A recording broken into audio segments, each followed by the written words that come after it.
네, 감사합니다. 네, 네. 하나님 말씀이 예레미야 23장 23절 24절입니다. 예레미야 23장 23절 24절.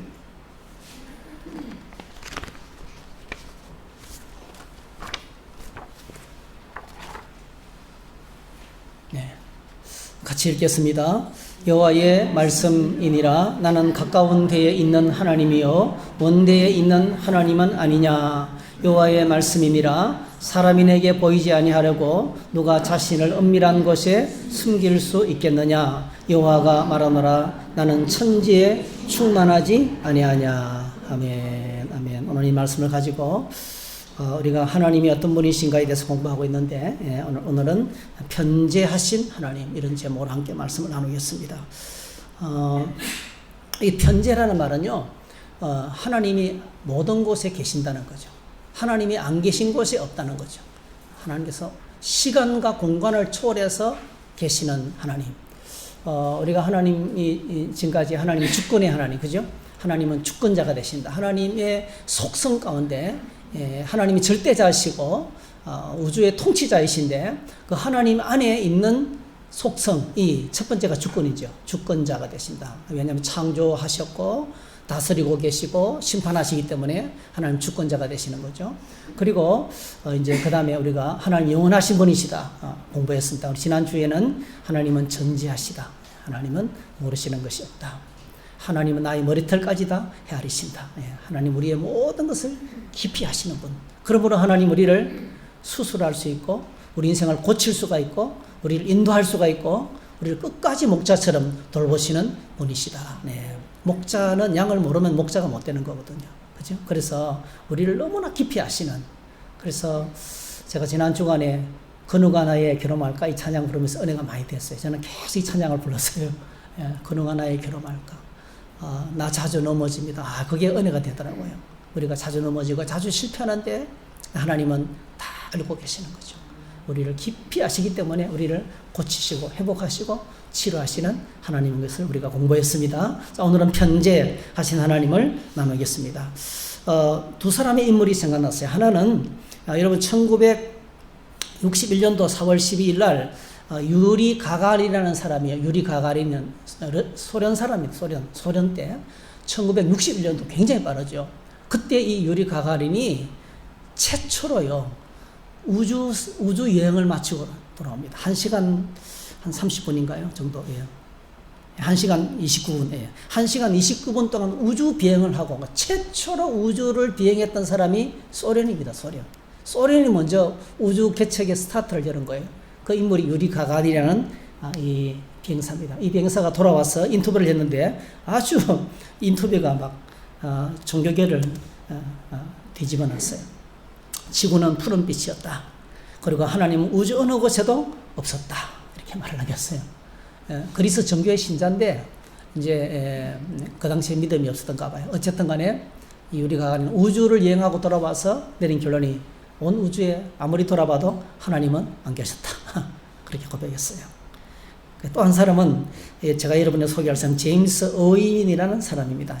가끔씩 말씀드렸던 사람인데 이 제임스 어윈은요 아폴로 15호를 타고 달에 착륙했던 12명의 사람 가운데 한 사람이에요. 달에 착륙했던 사람이 모두 12명이거든요. 근데 최초로 아폴로 15호 때 달에 착륙해가지고 그 옆에 자동차 있죠. 보이죠? 이게 달 표면을 다니는 전기로 만든 자동차예요. 여러분 이게 1970년대인데요. 지금 이제 전기차는 흔하잖아요. 그 당시에 전기로 이 이거 보고 월면차래. 달 표면차. 월면차를 조립해가지고 장장 10km를 운행하고요. 달에 운석을 채취해오고 이 제임스 어윈이라는 대령이 채취해온 그 달 운석을 조사해 보니까 45억 5천만 년 전 거. 그래서 그가 가져온 돌을 이름을요 제네시스 창세기의 돌이라 이름을 붙였어요. 그러니까 엄청난 그 연구를 했죠. 근데 이 제임스 어윈이 달 표면에 착륙했을 때 이제 이 월면차를 조립하면서 어려움을 만납니다. 여러분 이게 달에서 체류할 수 있는 시간이 딱 정해져 있잖아요. 그 생명 탱크가 산소 탱크가 시간이 딱 정해져 있잖아요. 시간은 막 줄어들고 있는데 할 일은 태산같이 많은데 조리 과정에서 이 볼트 하나가 쪼여지지 않는 거예요. 예. 심각한 문제를 만난 거죠. 시간이 아까운데. 그때 이제 이 제임스 어윈이 달에서 기도해요. 하나님 이 시간은 당신이 도와주셔야 되겠습니다. 이렇게 아주 절박한. 지구로부터 달은 38만 킬로 떨어진 상태예요. 38만 킬로 떨어졌는데 아무도 없어요. 아무도 도와줘요. 그래서 이 우주복을 입은 이 무딘 장갑을 가지고 그 볼트를 안 되는 거예요. 이 볼트 자체가 이 조립이 안 되면 움직일 수 없고 임무를 수행 못 하게 되잖아요. 그런데 다급한 상황에서 하나님께 기도했어요. 하나님, 짤막하게 이 시간은 하나님께서 도와주셔야 되겠습니다. 하나님의 도움이 필요합니다. 이렇게 절박하게 기도했어요.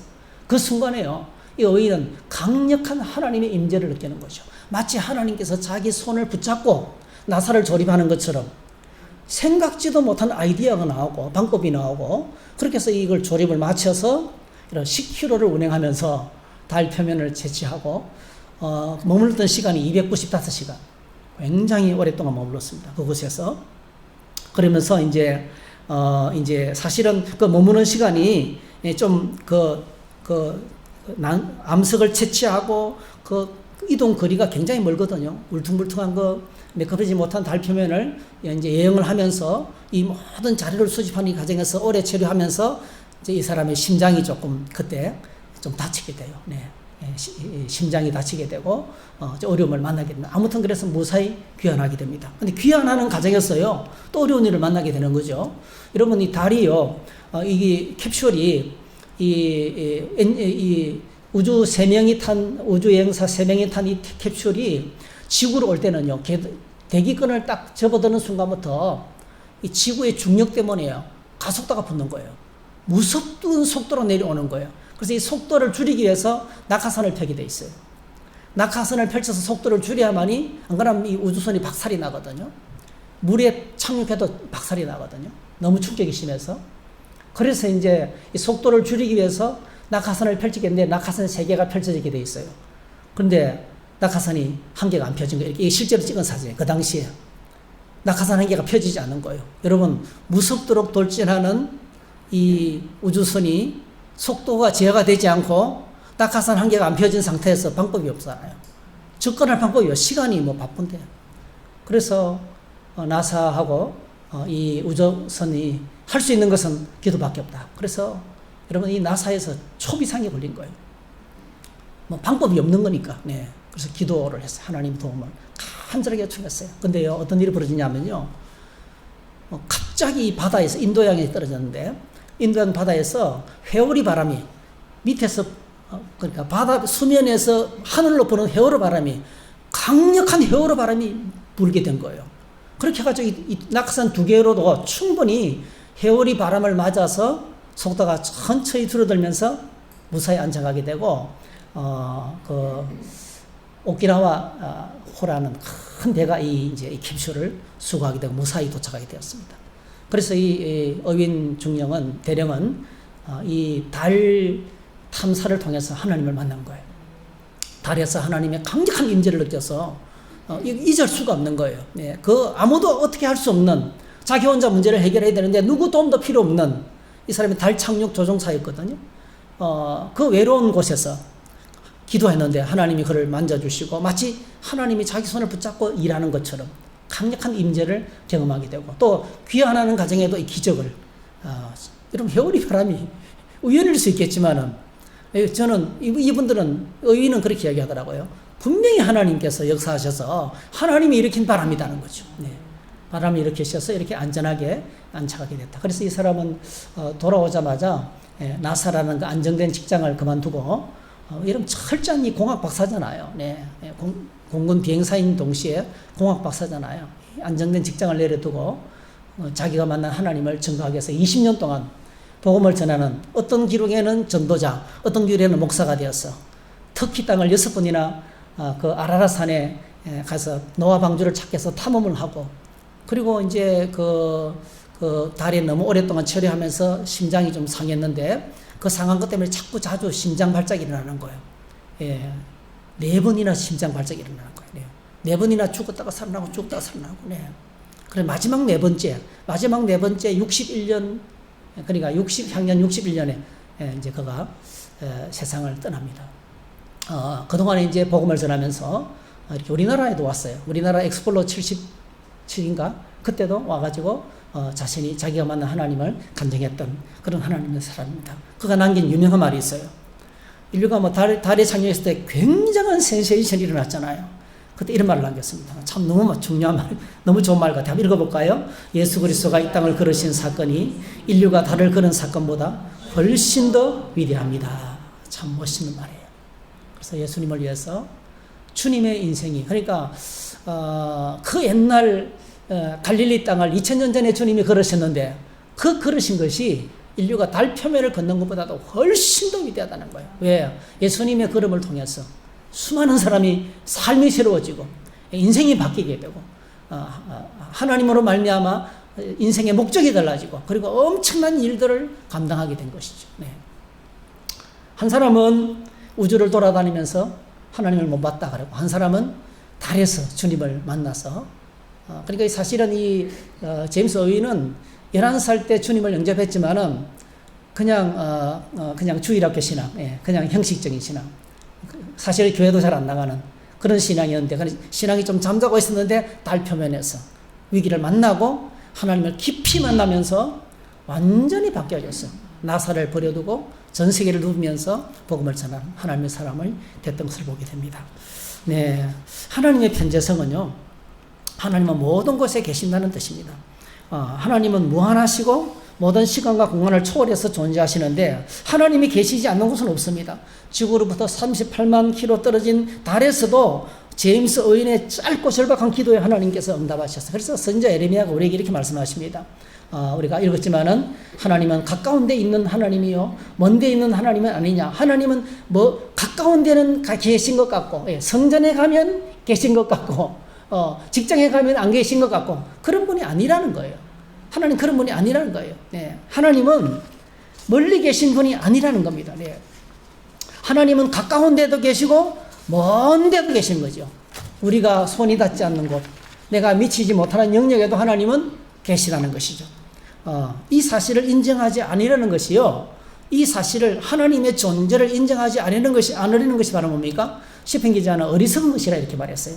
시편 14편 1절에 이렇게 말했습니다. 어리석은 자는 그의 마음에 이르기를 하나님이 없다 하는도다. 그들은 부패하고 행실이 가증하니 선을 행하는 자가 없도다. 여호와께서 하늘에서 인생을 굽어 살피사 지각에서 하나님을 찾는 자가 있는가 보려 하신즉 다 치우쳐 함께 더러운 자가 되고 선을 행하는 자는 없나니 하나도 없도다. 이 말씀을 사도 바울이 로마서 3장에서 인정하면서 모든 사람이 죄인이다. 네. 죄인은 뭐죠? 어리석은 길을 선택하게 되는데 하나님의 존재 자체를 부정하는 거예요. 자꾸. 하나님의 존재 자체를 부정하는 것이 뭐죠? 이게 하나님을 밀어내는 거죠. 어떤 존재요? 지금 나와 함께 하시고, 그죠? 시간과 공간을 초월해서 모든 곳에 계시는 하나님. 저 하나님은 저 우주에만 계시는 분이 아니고요. 지금 나와 함께 하시는 임마누엘의 하나님인 것을 밀어낼 때 그게 바로 뭐죠? 어리석은 거라는 거죠. 그래서 이 예레미야는 이렇게 말합니다. 24절에 사람이 내게 보이지 아니하려고 누가 자신을 은밀한 곳에 숨길 수 있겠느냐. 여호와는 천지에 충만하신 분이시다. 여호와는 천지에 충만하신 분이시다. 참 이게 뭔가를 전제를 하고 있는 말씀이에요. 이 말씀 무슨 말씀이냐면은 우리가 하나님을 피해서 숨을 데는 없다는 거예요. 왜냐? 이유는 간단합니다. 하나님은 천지에 충만하신 분이 말을 다른 말로 바꾸면 하나님은 천지를 창조하신 분이라는 거예요. 하나님 온 천지를 창조하신 분이시기 때문에 하나님이 안 계신 곳은 없다는 거예요. 네. 그래서 우리가 이 하나님을 묵상하게 될 때 얼마나 든든하고 안심이 되는지 몰라요. 천지를 지으신 하나님이 나의 하나님이세요. 네. 천지를 만드신 하나님께서 안 계신 곳이 없어요. 네. 하나님이 안 계신 것처럼 느껴지는 그곳에도 하나님이 계시는 거예요. 그래서 시편 기자가 성전에 올라가면서 이 하나님을 찬양했어요. 내가 산을 향하여 눈을 들리라. 나의 도움이 어디서 올까? 나의 도움은 천지를 지으신 여호와에게서로다. 여러분 잘 알죠? 내가 산을 향하여 눈을 들리라. 나의 도움이 어디서 올까 천지지으신 여호와 나의 왕이여 영원 무궁히 지키시리로다. 할렐루야. 예. 그래서 하나님은 모든 곳에 계시는 하나님의 속성 자체가요, 천지를 창조하시는 하나님이시기 때문에 그가 창조한 모든 만물 가운데 다 계시다는 거죠. 네, 안 계신 곳이 없다는 거죠. 그래서 시편 기자가 이렇게 고백했죠. 우리가 너무 잘 아는 구절이에요. 시편 139편 7절 10절 같이 한번 읽습니다. 내가 주의 영을 떠나 어디로 가오며 주의 앞에서 어디로 피하리까. 내가 하늘에 올라갈지라도 거기 계시며 수월에 내 자리를 펼지라도 거기 계시니이다. 내가 새벽 날개를 치며 바다 끝에 가서 거주할지라도 거기서도 주의 손이 나를 인도하시며 주의 오른손이 나를 붙드시리이다. 아멘. 이게 여러분 제가 탁 읽으면서 탁 이 와닿는 말씀이, 주의 앞에서 어디로 피하리까. 이걸요, 시온 성경에서는 이렇게 말했습니다. 아주 번역을 잘했어요. 내가 주가 계신 곳을 떠나 어디로 도망갈 수 있겠습니까? 여러분, 우리 신앙생활 하다가요, 우리가 하나님 앞에 도망치고 싶을 때가 많아요. 하나님께로부터 도망치고 싶을 때가 많아요. 갑자기 예배가 싫어지고, 갑자기 기도하기가 싫어지고, 갑자기 말씀을 내팽개치고 싶고, 도망치고 싶을 때가 있어요, 여러분. 네. 여러분, 주일날 아침에 주일을 지키며 예배당에 올 때 사모하며 기다렸다가 달려오시나요? 아니면 끌려 나오시나요? 더운데요, 날씨 더운데. 오늘 하루 쉴까? 솔직히 말씀드려요. 목사도 교회 가기 싫을 때가 있어요. 그랬다 그러잖아요. 아들이, 엄마 나 오늘 교회 가기 싫어. 이랬더니, 야, 네가 담임 목사인데 교회 가기 싫으면 어떻게 하냐? 네. 가고 싶지 않을 때가 있어요. 네. 하나님께로 도망치고 싶을 때가 있어요.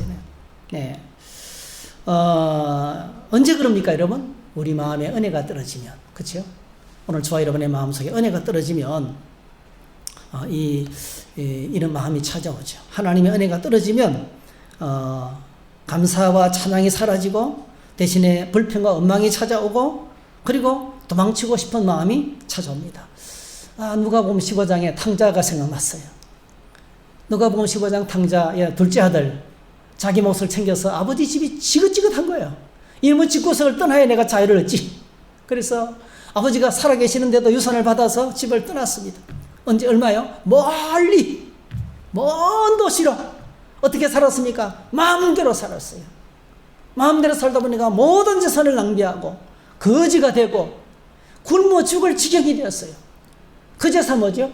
그래서 아버지 집이 생각나서 아버지 집으로 돌아오잖아요. 거지 같은 모습을 가지고 완전히 누더기 옷으로 거지 같은 모습으로 오는데, 놀랍게도 아버지는 그때까지 아들을 기다리고 계시는 거예요. 그때까지 아들을 기다리고 계시면서 아들을 거지로 받아들이지 않고 뭐예요? 아들을 아들로. 변함없는 여전히 너는 내 아들이다. 나가서 실패해서도 내 아들이다. 성공해도 내 아들이다. 할렐루야. 이게 참, 그 변함없이 나를 하나님의 아들로 받아주는 그 아버지가 계신 거예요. 우리가 생각하면요, 이 아들이, 저는 이것을 묵상했어요. 하나님께서 아들이 이럴 때 어디 계신가? 어디 계셨는가 물었어요. 여러분, 하나님 어디 계셨어요? 제가 말씀 묵상하면서 깨닫게 된 것은요, 이 아들이 집을 뛰쳐나와서 재산을 챙겨서 허랑방탕하고 할 때도 거기에 하나님이 계신 거예요. 여러분, 하나님께서 흉년을 보내시고, 하나님께서 배고픔을 주시고, 그 하나님이 다스리시는 거예요. 그리고 그게 임마누엘. 우리가 지난주에 말씀 묵상하면서 하나님께서 아하스 왕에게 북쪽에 이스라엘하고 아람이 연합해서 쳐들어와요. 그러니까 이 아하스 왕이 막 간이 콩알만해져가지고 어떻게 합니까? 있을 때 이사야가 최초로 위로 사역을 하죠. 걱정하지 말라. 하나님께서 당신과 함께 하신다. 저 아람과 북쪽 이스라엘이 연합해서 쳐들어온도 그들은 연기 나는 두 부지깽이 그루터기에 불과하다. 걱정하지 마라. 그래서 이제 징조를 구했잖아요. 징조를, 그죠? 나에게 징조를 구해라 하니까 아하스는 나는 하나님을 시험하지 않겠습니다 하면서 징조를 구하지 않았어요. 그 믿음은 아니었어요. 그게 믿음이 아니었어요. 대신에 뭡니까? 하나님께 징조를 구하는 대신에 그는 뭐죠? 아수르에게 도움을 요청해서 외교적으로 아람과 북이스라엘의 연합군을 아수르의 힘을 빌려서 물리치려고 외교적인 방법을 동원했어요. 그때 여러분 하나님께서 이사를 통해서 뭐라고 말씀하셨어요? 주께서 친히 네가 징조를 구하지 않으니까 내가 징조를 주겠다. 주께서 친히 징조를 주시리니 보라 처녀가 잉태의 아들을 낳을 것이요 그 이름을 임마누엘이 하리라. 그러니까 강력한 임마누엘, 하나님이 함께 하시는 임마누엘의 징조를 주셨어요. 그 결과 어떻게 됐어요? 네, 북쪽이 쳐들어오고요. 사시나물 뜻이 떨고요. 근데 놀랍게도 그 아수르, 도움을 줄 줄 알던 아수르가 뭐예요? 북쪽과 아람을 몰아치우면서 썰어가면서 남쪽 유다까지 어떻게 해요? 물에 빠져서 목만 내놓고 이제 숨이 경각하니 그러니까 유다의 예루살렘만 내놓고 다 썰어서 압박을 했던 거예요. 그게 하나님께서 함께 하신다는 임마누엘의 증거였어요. 주께서 친히 임마누엘, 하나님이 함께 하신다는 사인을 그렇게 주셨어요. 그래서 진짜 하나님만 의지하지 않고는, 하나님을 의지하지 않고는 살 길이 없다 하는 것을 하나님께서 사인을 베풀어 주셨던 거예요. 그래서 당다가 재산을 탕진하고 죽을 것 같은 상황을 만났는데 뭐죠? 그게 하나님이 함께 하셨어요. 그게 하나님이 함께 하시는 증거입니다, 여러분. 임마누엘의 증거라는 거예요. 그래서 우리가 도망을 치고 싶지만은요, 놀랍게도 하나님 앞에 오늘 저와 여러분들이 도망칠 곳은 없습니다. 하나님은 거기에도 계신다는 거예요. 거기도 계신다는 거죠. 아무리 멀리 떠나 도망칠지라도 하나님 놀랍게도 거기 계시고, 하늘 높이 올라갈지라도 거기 계시고, 저 깊은 소울의 자리를 펼지라도 거기 계시고, 소울은 죽고 난 다음에 가는 자리예요. 죽고 난 다음에 내려가는 음부라, 음부. 지옥이라는 뜻은 아니고요. 죽음 이후의 세계를 소울이라 그래요. 그냥 지옥은 아니고. 그리고 뭡니까? 저 바다 끝에 가서 자리를 잡는다고 하여도 하나님이 거기 계신. 고대 사람들은 바다를요, 바다 끝을 지구의 끝이라고 생각해요. 바다 가면 지구가 뚝 떨어질 줄 생각했어요. 그 지구 끝이라는, 지구 끝에 가서 일제로 하나님께서 거기 계신다는 거죠. 그러니까 이 말씀은 우리가 하나님을 피해서 도망갈 자리는 없다는 것입니다. 여러분, 하나님을 피해서 도망갔던 사람이 또 하나 있죠. 선지자 요나입니다. 그죠? 선지자 요나가 하나님 피해서 도망갔습니다. 요나서에 등장하는 선지자 요나는요, 하나님으로부터 엄청난 부담의 메시지를 받습니다. 이런 메시지를 받죠. 요나서 1장 1절 2절 한번 읽어볼까요? 여호와의 말씀이 아미떼 아들 요나에게 임하니라. 이르시되 너는 일어나 저 큰 성읍 니느웨로 가서 그것을 향하여 외치라.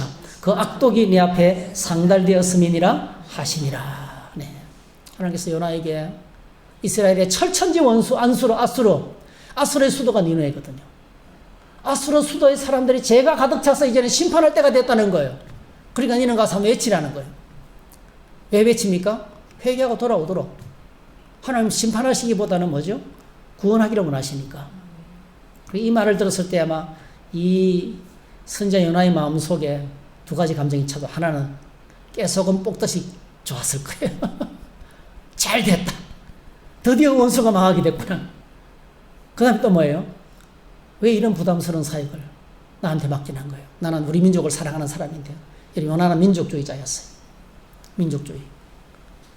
내 민족을 너무 사랑하기 때문에 우리 민족을 괴롭히는 저 원수 나라의 땅에 가서 복음을 전하는 것이요. 그거 싫었어요. 네. 민족주의가, 우리가 민족주의를 초월해야 돼요. 하나님은 모든 민족을 만드신 하나님이십니다. 그렇죠? 예, 우리가 정말 월드리 크리스찬, 예, 우주적인 크리스찬이 되어야 됩니다. 사실은. 예. 세계적인, 그러니까 전 세계를 창조하신 하나님을 바라봐야 되겠어요. 근데 요나는 자기 민족을 너무 사랑하기 때문에 그 민족의 원수가 망한다는 소식을 듣고 도망칩니다. 그죠?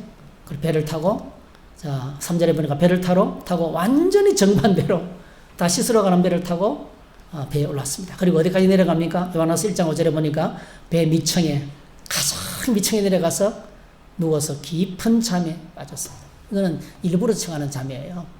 그러니까 하나님께 다시스로 정반대로 도망치면서 배의 가장 밑바닥까지 내려가서 숨은 거죠. 요나는 피해서 숨었습니다. 그 이후 이야기를 여러분 잘 아시잖아요. 하나님께서 풍랑을 일으키시고 배를 뒤집어 엎고, 네, 요나를 바다에 던지고, 요나를 바다에 던지자 배가 갑자기 잔잔해지고요. 근데 요나는 뭐죠? 바다에 던져진 요나는 큰 물고기가 삼키고 물고기 뱃속에서 사흘이나 있다가 뭐죠? 완전히 초죽음이 된 모습으로 다시 토해내는데 그게 어디예요? 니느웨였어요. 니느웨에 도착했어요. 그래서 완전히 죽은 물이 빠진 쌍쥐처럼 하루길만, 사흘길인데 하루길만 그러면서 성의 없이 이 니느웨 성이 망한다. 하나님께서 심판을 예비하시다. 그러면서 하나님이 심판을 선포했는데요. 이 요나의 메시지를 듣고 이 요나의 메시지가 핵폭탄급 파워가 돼가지고 니느웨 성을 뒤집어 엎습니다. 그렇죠? 그래서 백성들로부터 짐승부터 왕까지 금식하면서 막 회개하면서 하나님께 돌아오는 엄청난 역사를 일으킵니다. 우리가 볼 때는요, 이게 하나님이 함께 계시는 증거입니다, 여러분. 하나님께서 요나는 하나님을 피해서 다시스로 가는 배 밑창으로 내려가서 깊은 잠에 빠졌지만은 하나님 그런 요나를 끄집어올려서 바다에 집어 던지고, 집어 던진 요나를 물고기가 삼키고, 여러분, 물고기가 삼키면 소화효소를 받아가서 그냥 화상을 입고 그냥 녹아내려 버립니다, 여러분. 물고기 뱃속에 들어가면요, 하루도 안 지나갑니다. 그런데 하나님께서 이 물고기 뱃속에서 요나를 보호하시고, 그 물고기 뱃속에서 요나가 기도하잖아요. 내가 하나님의 성전을 향해서 기도하면서 회개하면서 다시 기도하니까 그걸 다시 토해내놓고 그동안에 무슨 일이 벌어졌겠어요? 아니 말이지, 다시스로 배를 타고 가는데 풍랑이 일어가지고 다 죽을 뻔했는데 웬 선지자 한 사람이 막 자기가 잘못했다면서 자기를 바다로 던지라네. 바다에 던졌더니 세상의 바다가 같이 안전하게 돼서, 여러분, 이것이 그 당시에 일파만파로 온 나라 주변에 다 퍼져나가는 거예요. 그래서 사람들이 선지자가 죽었다 이렇게 생각한 거예요. 근데 죽었다고 생각했던 그 선지자가 사흘 만에 바다에서 살아나가지고 다 죽어가는 모습으로 성의 없이 말씀을 외쳤어요. 이게 뭐죠? 더 강력한. 그러니까 이미 요나가 니느웨에 오기 전에 니느웨 사람은 이 소식을 듣고 뭐죠? 와, 어떤 하나님의 어떤 두려움 속에 하나님의 일에서는 두려운 소식을 듣고 있었던 거예요. 그래서 더 강력하게, 엄청나게 강력하게 하나님의 말씀이 더 크게 위력 있게 전파된 줄로 믿습니다. 제가 군에 있을 때요, 우리가 예배당을 짓고 그 엄청난 역사를 일으키게 되는데요. 하나님께서 그때요, 그때 교육단의 목사님의 이름이 임형변 목사님이에요. 저 이름을 잊어버릴 수가 없어요. 임형변 목사님. 하필 그 당시에요, 임형변 목사님이 오토바이를 타고 가다가 교통사고 나가지고 완전히 엉망이 됐어요. 그래서 예배를 주일날 여러 날을 못 왔어요. 근데 드디어 뭐죠? 우리가 예배당을 짓기로 한 그때 이제 그런 걸 결정하는 날에 그 냄새난 식당에 목발을 짚고 왔어요. 와, 저는 여러분 평생에 제가 예배를 드는데요, 그렇게 강력하게 성령의 불을 내리는 예배는 잊을 수가 없어요. 우리 50명 되는 신우회원들이요, 그 말씀을 듣고 다 불덩어리가 됐어요. 그래서 아무것도 없는데 예배당 진짜 한 거예요. 우리 식당에서 예배 드리지 말고 예배당 진짜 된 거예요. 하나님께서 그렇게 일하시더라고요. 그러니까 마치 그때 이명민 목사님 모습이요, 요나의 모습 같았어요. 요나의 모습 같았어요. 요나를 사용하시는 하나님의 강력한 역사 같았어요. 네, 여러분 그렇습니다. 피해서 도망갔지만은 하나님 거기에도 함께 계셨어요. 임마누엘. 그게 임마누엘의 징조인 것입니다, 여러분. 그러니 여러분, 오늘 하나님의 백성들이 하나님을 피해서 도망칠 곳은 이 우주에는 존재하지 않습니다. 한번 고백하실까요? 하나님이 안 계신 곳은 없다. 마귀는 모든 곳에 있을 수 있어요. 지금 이 시간에도 마귀는 와서 우리에게 아니야, 그거 틀렸어. 이렇게 지금 목사가 가스라이팅하고 있어. 이렇게 의심을 심어줄 수 있어요, 여러분. 마귀는 이 순간에도 올 수 있어요, 여러분. 우리가 의심하고 싸우고 짜증내고 원망하면 마귀는 언제든지 찾아올 수 있어요. 여러분 꼭 기억하셔야 돼요. 마귀는 언제나 어디서나 시와 때를 장소를 가리지 않고 찾아올 수 있어요. 그래서 오늘 저와 여러분들이 항상 깨어서 영적으로 분별할 수 있는 능력이 있기를 축복합니다. 이거 마귀구나. 이거 마귀구나. 이거 알아차려야 돼요. 네. 그게 영적 분별 능력이 너무나 중요해요. 그게 깨어있는 것입니다. 하나님의 말씀이 내 안에 살아있을 때는 이거 마귀구나 알아차릴 수 있어요. 네.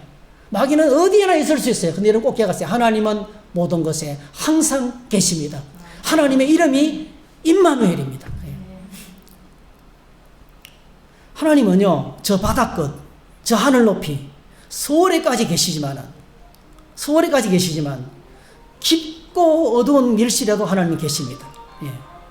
깊고 어두운 밀실에도 계십니다. 어떤 분들은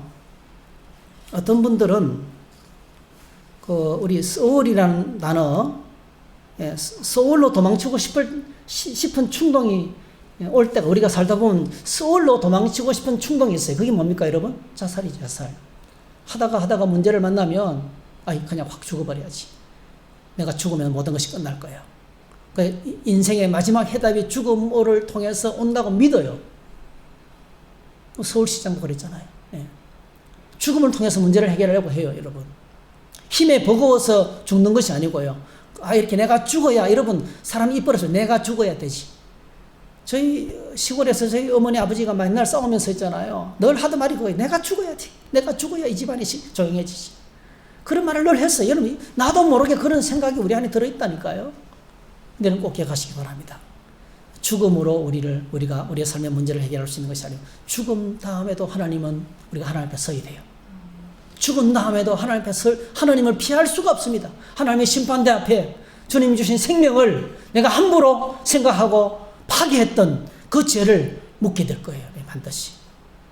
그래서 우리가 하나님을 피해서 도망다닐 것이 없는데요.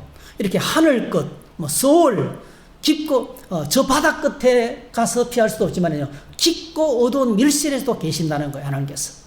그게 누가복음 12장에 나와요. 누가복음 12장 2절 3절 읽습니다. 시작. 감추은 것이 드러나지 않을 것이 없고 숨긴 것이 알려지지 않을 것이 없나니 이러므로 너희가 어두운 데서 말하는 모든 것이 광명한 데서 들리고 너희가 골방에서 귀에 대고 말한 것이 지붕에서 전파되리라. 여러분, 하나님은 우리의 모든 말을 듣고 계십니다. 하나님 우리의 모든 행동을 보고, 아무리 어둡고 캄캄한 밀실에서 귀에 대고 말한다 할지라도, 여러분, 깊은 밀실에서 어두운 곳에서 귀에 대고 속삭이는 말이 어떤 말이겠어요? 저는 그거는 하나님 앞에 옳지 않는 일이라고 생각해요. 그건 범죄하는 일입니다, 여러분. 범죄자들의 일입니다, 여러분. 정말 옳은 일은요, 투명한 데서 맑고 밝은 데서 합니다, 여러분. 이런 거 기억하시면 좋겠어요. 거룩은 투명한 것이에요. 거룩은 숨기는 것이 없습니다. 벌거벗었지만은 부끄럽지 않습니다.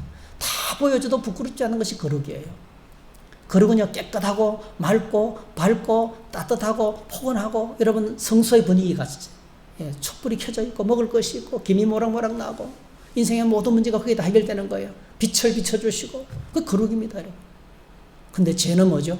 밀실에서, 깊은 곳에서. 그래서 우리는요, 하나님께서 우리 인간은 어둡고 침침하고 이상한 곳에 들어가면 우리도 모르게 이렇게 좀 움츠리게 돼 있어요. 그렇게 우리를 만드신 거예요.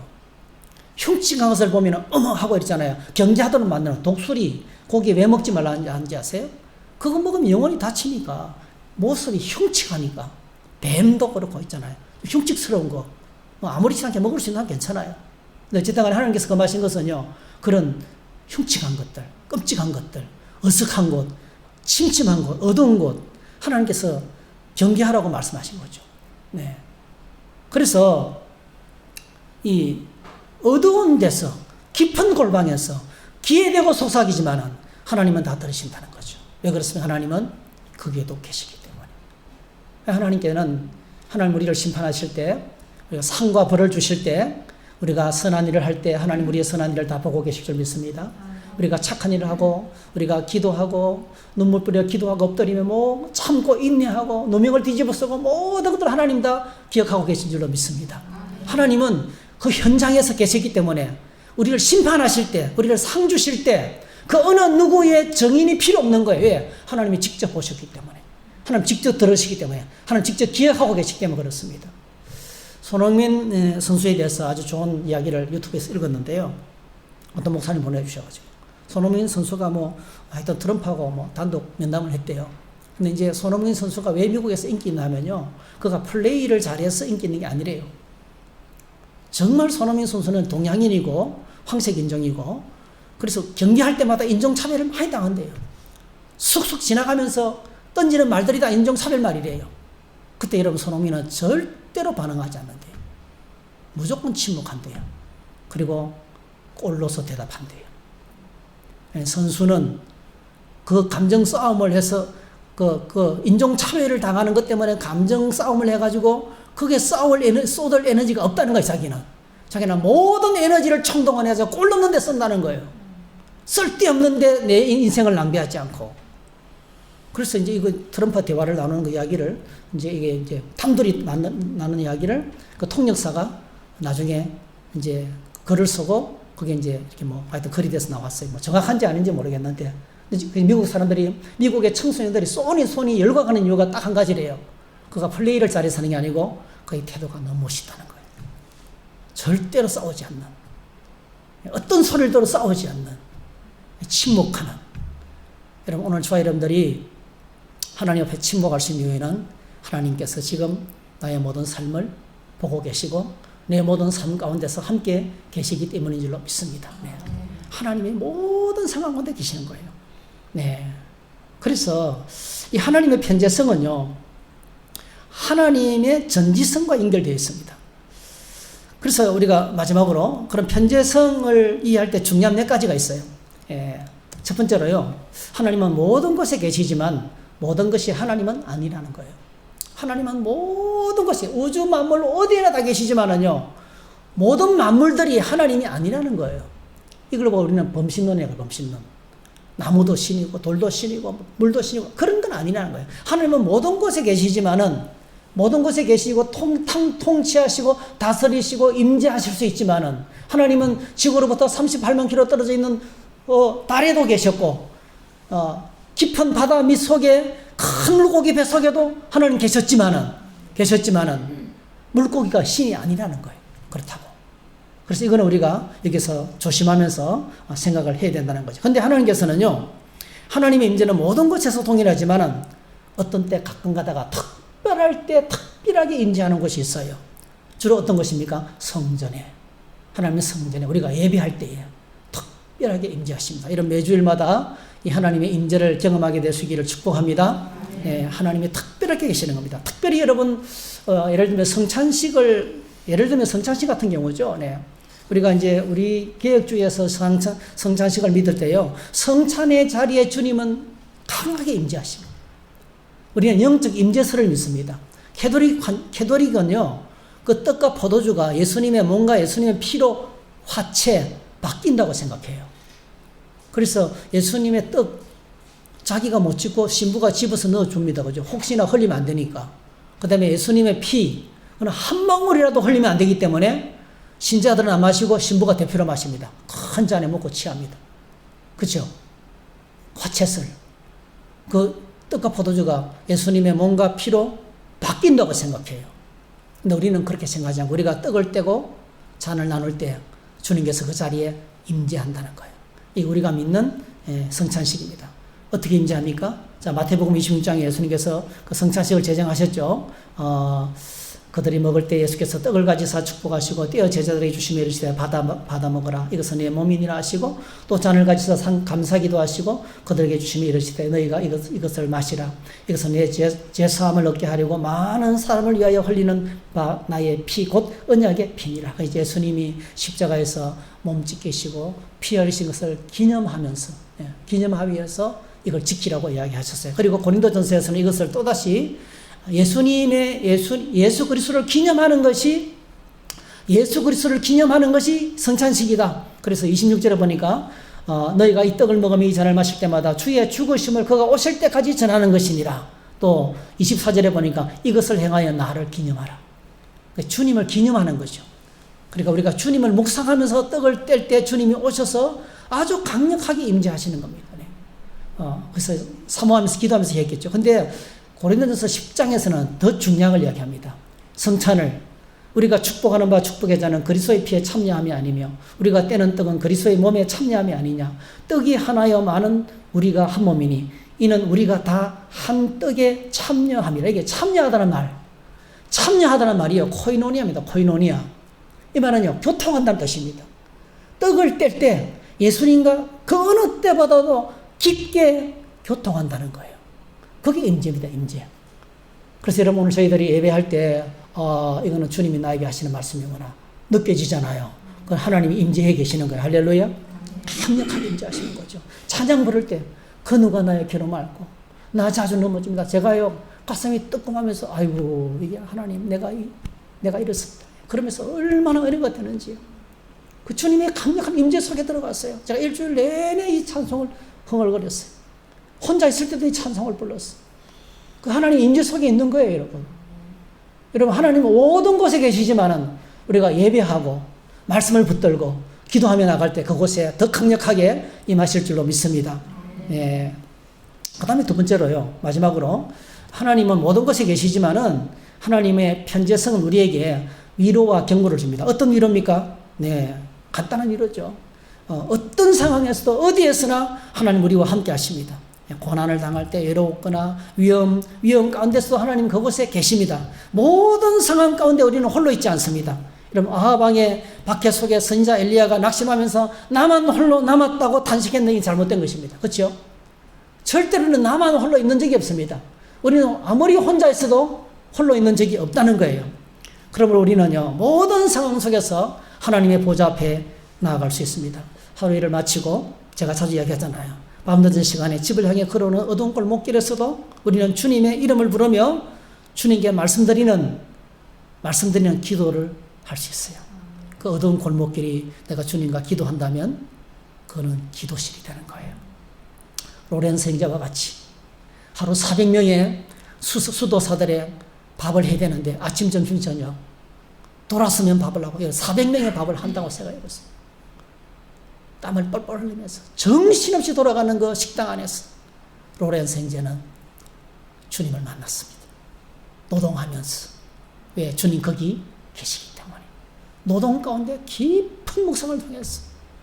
그래서 나중에는 수도사들을 가르치는 사람이 되었어요. 이 사람에게 뭐 자기를 붙여주려고 하니까 붙여줄 게 없어가지고 그냥 브라더 로렌스.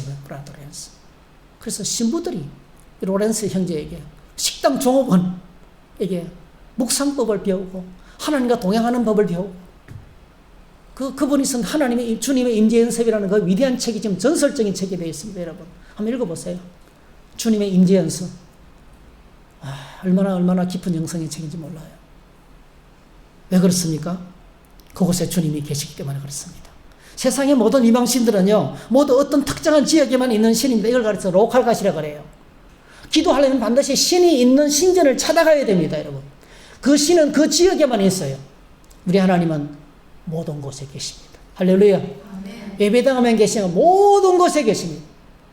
나의 삶의 모든 자리에 계십니다. 그래서 오늘 저와 여러분들이 깨어있다면 나의 삶의 모든 자리에서 하나님을 만나는 하늘나라를 경험할 수 있어요. 내가 있는 그곳이 하늘나라인 거예요. 하늘이 만나는 자리인 것이에요. 얼마나 든든한지 모르겠어요. 차가운 달에서도 주님을 만날 수 있고 깊은 바다 물고기 뱃속에서 하나님께서 우리와 함께 하시면서 기도에 응답하시는 분이십니다. 이것이 바로 편지하신 하나님께서 우리에게 주시는 평안입니다. 그래서 여러분 꼭 기억하셔야 돼요. 한 번도 내 인생에 나 홀로 있은 적이 없습니다. 주님은 언제나 나와 함께 하셨습니다. 할렐루야. 경고는 뭡니까? 하나님 앞에서 숨길 수 있는 죄는 없습니다. 그렇죠? 하나님을 위해서 도망칠 곳은 세상에 없습니다. 편지하신 하나님 우리 하나님이시고 그래서 날 위해서 독생자를 보내주시고 세상 끝날까지 나와 함께 하시겠다고 말씀하신 임마누엘의 주님이 되십니다. 그래서 유명한 말이 있습니다. 유명한 말 한번 읽어볼까요? 시작. 코람데오 하나님 앞에서. 네, 우리 인생은 우리 모두는 하나님 앞에서 사는 인생인 거예요. 그래서 로마서에서 우리 삶이 하나님 앞에 예배라 그랬어요. 하나님 이 시간만 보시는 것이 아니고 우리의 삶을 보십니다. 어떻게 사는지를 보고 계시는 거죠. 오늘 우리의 삶이 하나님 앞에서 이렇게 늘 함께 하시는 주님을 바라보면서 그렇게 사는 예배의 삶이 되시기를 주의 이름으로 축복합니다. 할렐루야. 네, 함께 찬양하겠습니다. 73장 내 눈을 들어 두루 살피니